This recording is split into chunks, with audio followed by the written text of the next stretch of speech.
World കപ്പിന് ശേഷം നടന്ന തുടർച്ചയായ രണ്ടാം മത്സരത്തിലും വിജയം സ്വന്തമാക്കിയിരിക്കുകയാണ് ലിയോണൽ മെസ്സിയുടെ ഇന്റർ മിയാമി. വമ്പന്മാരായ മോൺട്രിയലിനെയാണ് ഏകപക്ഷീയമായ ഒരു ഗോളിന് ഇന്റർ മിയാമി തകർത്തുകൊണ്ട് വീണ്ടും മുന്നേറ്റം നടത്തിയത്. മത്സരത്തിൽ ബ്രസീലിയൻ സൂപ്പർ താരം കസമീറോ ഇന്റർ മിയാമി ജേഴ്സിയിൽ ഇന്ന് അരങ്ങേറ്റം കുറിച്ചു. സ്റ്റാർട്ടിംഗ് ലൈനപ്പിൽ തന്നെ കസമീറോ മധ്യനിരയിലുണ്ടായിരുന്നു. ലിയോ മെസ്സി ഇല്ലാതെ തന്നെയാണ് ഇന്റർ മിയാമി കളിക്കാൻ ഇറങ്ങിയത്. വേൾഡ് കപ്പിന് ശേഷം മെസ്സി ഇന്റർ മിയാമി ടീമിനൊപ്പം തിരിച്ചെത്തിയിട്ടില്ല.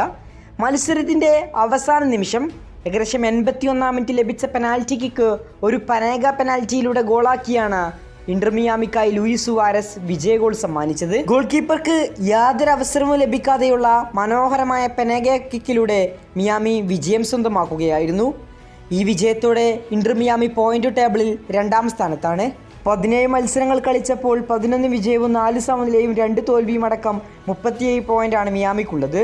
40 പോയിന്റുള്ള നാഷ്വില്ലയാണ് 1-ാം സ്ഥാനത്ത്. വരുന്ന ദിവസങ്ങളിൽ തന്നെ മെസ്സി ടീമിനൊപ്പം തിരിച്ചെത്തുമെന്ന പ്രതീക്ഷയിലാണ് ഓരോ ആരാധകരുമുള്ളത്. കൂടുതൽ ഫുട്ബോൾ വാർത്തകൾക്കും വേൾഡ് കപ്പ് വിശേഷങ്ങൾക്കും വേണ്ടി ചാനൽ സബ്സ്ക്രൈബ് ചെയ്യുക.